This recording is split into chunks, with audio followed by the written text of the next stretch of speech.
ಬೆಳಗಾವಿ ಜಿಲ್ಲೆ ಖಾನಾಪುರ ಪಟ್ಟಣದಲ್ಲಿ ಕರ್ನಾಟಕ ಸರ್ಕಾರದ ವೇತನ ಪಡೆದು ಮರಾಠಿ ಭಾಷೆಗೆ ಮಣೆ ಹಾಕಿ ಕನ್ನಡ ಭಾಷೆಗೆ ಅವಮಾನ ಮಾಡುತ್ತಿರುವ ಅಧಿಕಾರಿಗಳು ಸರ್ಕಾರದ ಆದೇಶ ಧಿಕ್ಕರಿಸುತ್ತಿದ್ದಾರೆ.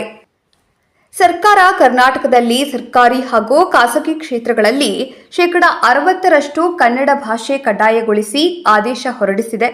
ಆದರೆ ಖಾನಾಪುರ ತಾಲೂಕಿನಲ್ಲಿ ಎಲ್ಲಾ ಕ್ಷೇತ್ರಗಳಲ್ಲೂ ಮರಾಠಿ ಭಾಷೆಯ ನಾಮಫಲಕಗಳು ರಾರಾಜಿಸುತ್ತಿದ್ದರೂ ಕರ್ನಾಟಕ ಸರ್ಕಾರದ ಅನ್ನ ತಿನ್ನುತ್ತಿರುವ ಅಧಿಕಾರಿಗಳು ಕ್ರಮ ಕೈಗೊಳ್ಳದೆ ಉದ್ದಟತನ ಮೆರೆಯುತ್ತಿದ್ದಾರೆ.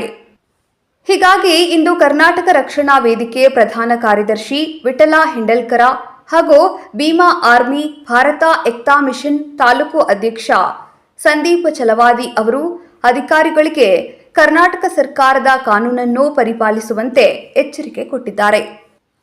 ಶೀಘ್ರ ಕ್ರಮ ಕೈಗೊಳ್ಳದಿದ್ದರೆ ಮುಂದಿನ ದಿನಗಳಲ್ಲಿ ಉಗ್ರವಾದ ಹೋರಾಟ ಕೈಗೊಂಡು ಸ್ವತಃ ತಾವೇ ರೋಡಿಗಿಳಿದು ಅನ್ಯ ಭಾಷೆಯ ನಾಮಫಲಕಗಳನ್ನು ತೆರವುಗೊಳಿಸಬೇಕಾಗುತ್ತದೆ.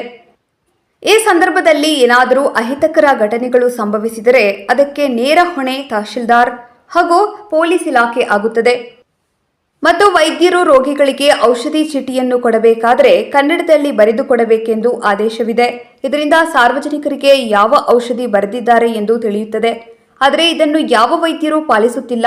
ಹೀಗಾಗಿ ಆದಷ್ಟು ಬೇಗ ಸಂಬಂಧಪಟ್ಟ ಅಧಿಕಾರಿಗಳು ಎಚ್ಚೆತ್ತುಕೊಳ್ಳದಿದ್ದರೆ ಸಂಘಟನೆಗಳು ಹೋರಾಟದ ಮುಖಾಂತರ ಎಚ್ಚರಿಸಬೇಕಾಗುತ್ತದೆ ಎಂದು ಹೇಳಿದರು. ವರದಿ ಖಾನಾಪುರ, ವರದಿಗಾರ ನಾಗಪ್ಪ ಡುಮ್ಮಳ್ಳಿ.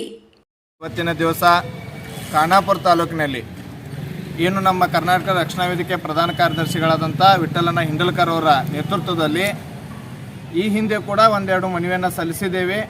ನಿರಂತರವಾಗಿ ಏನು ಖಾನಾಪುರ ತಾಲೂಕಿನಲ್ಲಿ ಮರಾಠಿ ಭಾಷೆ ಅತಿ ಹೆಚ್ಚಿನ ಸಂಖ್ಯೆಯಲ್ಲಿ ಬಳಸೋದ್ರಿಂದ ಯಾವುದೇ ಭಿನ್ನಾಭಿಪ್ರಾಯ ಇದುವರೆಗೂ ಹುಟ್ಟಿಲ್ಲ. ಆದರೆ ಇವತ್ತು ಸರ್ಕಾರ ಆದೇಶ ಮಾಡಿದ ನಂತರವೂ ಕೂಡ ಇಲ್ಲಿ ಕೇವಲ ರಾಜ್ಯ ಸರ್ಕಾರದ ಆದೇಶವನ್ನು ಪರಿಪಾಲಿಸದೆ ಅಧಿಕಾರಿಗಳು ನೇರವಾಗಿ ಒಂದೇ ಭಾಷೆಯನ್ನು ಬೆಳೆಸೋದಕ್ಕೆ ಒಂದೇ ವ್ಯವಸ್ಥೆಯನ್ನು ಪಾಲನೆ ಮಾಡೋದರಿಂದ ಬಹುಸಂಖ್ಯಾತರ ಕನ್ನಡಿಗರ ಮನಕ್ಕೆ ಒಂದು ನೋವಾಗಿದೆ. ಆದ ಕಾರಣ ಖಾನಾಪುರ ತಾಲೂಕಿನಲ್ಲಿ ರಾಜ್ಯ ಸರ್ಕಾರದ ಆದೇಶದಂತೆ ಕನ್ನಡ ನಾಮಫಲಕವನ್ನು ಹೋಟೆಲ್ಗಳು, ಆಮೇಲೆ ಸರ್ಕಾರಿ ಕಚೇರಿಗಳಲ್ಲಿ ಆಗಿರ್ಬೋದು, ಆಮೇಲೆ ಬಸ್ ಸ್ಟ್ಯಾಂಡ್ ಬೋರ್ಡ್ಗಳಲ್ಲಿ ಆಗಿರ್ಬೋದು, ಯಾವುದೇ ಸ್ಥಳದಲ್ಲಿ ಆಗಿರಲಿ ಕಟ್ಟ ಕಡೆ ಒಂದು ಗ್ರಾಮದವರೆಗೂ ಕೂಡ ಕನ್ನಡವನ್ನು ಬೆಳೆಸಬೇಕು, ಕನ್ನಡವನ್ನು ಉಳಿಸ್ಬೇಕಂತೇಳಿ ಇವತ್ತು ಸರ್ಕಾರ ತಹಶೀಲ್ದಾರ್ ಅವರಿಗೆ, ಪೊಲೀಸ್ ಇಲಾಖೆಗೆ, ಆಮೇಲೆ ಸಂಬಂಧಪಟ್ಟ ಎಲ್ಲ ಇಲಾಖೆಗಳಿಗೆ ಒಂದು ಸಂದೇಶವನ್ನು ಕೊಟ್ಟಿದೆ. ಆದರೆ ಇದುವರೆಗೂ ಅಧಿಕಾರಿಗಳೇ ಇದನ್ನು ಪಾಲನೆ ಮಾಡತ್ತಿಲ್ಲ. ಇನ್ನು ಸಾರ್ವಜನಿಕರು ಹೆಂಗೆ ಪಾಲನೆ ಮಾಡಬೇಕು?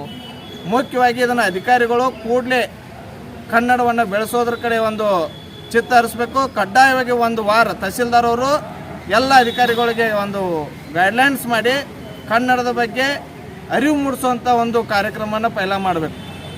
ಆ ಕಾರಣ ಆಮೇಲೆ ಕರ್ನಾಟಕ ಸರ್ಕಾರ ಆಸ್ಪತ್ರೆಗಳಲ್ಲಿ ಕನ್ನಡದಲ್ಲಿ ಒಂದು ವ್ಯವಸ್ಥೆ ಅಂದರೆ ಚೀಟಿಗಳನ್ನು ಬರೆದು ಕೊಡ್ಬೇಕಂತೇಳಿ ಆದೇಶ ಮಾಡಿದ್ರು. ಇವತ್ತು ಡಾಕ್ಟ್ರುಗಳು ಇಂಗ್ಲೀಷ್ನಲ್ಲಿ ಬರೆದು ಕೊಡತ್ತಾರೋ, ಇದರಿಂದ ಕನ್ನಡಿಗರಿಗೆ ಅನ್ಯಾಯ ಆಗತ್ತೈತಿ. ಯಾಕಂದ್ರೆ ಯಾವ ಟ್ರೀಟ್ಮೆಂಟ್ ಬರೆದು ಕೊಟ್ಟಾರಂತೇಳಿ ಸಂಪೂರ್ಣವಾಗಿ ತಿಳಿದೇ ಇರೋ ಕಾರಣ ಭಾಳಷ್ಟು ಸಮಸ್ಯೆ ಆಗೋದ್ರಿಂದ ಖಾನಾಪುರ ತಾಲೂಕಿನಲ್ಲಿ ಸಮಸ್ತ ವೈದ್ಯರು ಕನ್ನಡವನ್ನು ಕಡ್ಡಾಯವಾಗಿ ಬಳಸಬೇಕು. ಬಳಸದೇ ಹೋದಲ್ಲಿ ಉಗ್ರವಾದಂಥ ಪ್ರತಿಭಟನೆಯನ್ನು ಹಮ್ಮಿಕೊಳ್ಳುವಂಥ ಪರಿಸ್ಥಿತಿ ಬರ್ತೈತಿ. ಪ್ರತಿಭಟನೆ ಸಮಯದೊಳಗೆ ಯಾವುದೇ ರೀತಿ ವೈಯಕ್ತಿಕವಾಗಿರ್ಬೋದು, ಸರ್ಕಾರಿ ಆಗಿರ್ಬೋದು, ಆಸ್ತಿಗಳು ಹಾನಿ ಆದಲ್ಲಿ ನೇರವಾಗಿ ತಹಸೀಲ್ದಾರ್ ಅವರು ಆಮೇಲೆ ಪೊಲೀಸ್ ಇಲಾಖೆನ ಜವಾಬ್ದಾರಿಯಾಗಿರ್ತಾರೆ. ಯಾಕಂದರೆ ಈ ಹಿಂದೆ ಕೂಡ ನಾವು ಸರ್ಕಾರಕ್ಕೆ ಮನವಿಯನ್ನು ಕೊಡ್ತಾ ಇದ್ದೇವೆ, ಕಾನೂನಕ್ಕೆ ಗೌರವ ಕೊಡ್ತಾ ಇದ್ದೇವೆ, ಕಾನೂನನ್ನು ಪರಿಪಾಲಿಸ್ತಾ ಇದ್ದೇವೆ.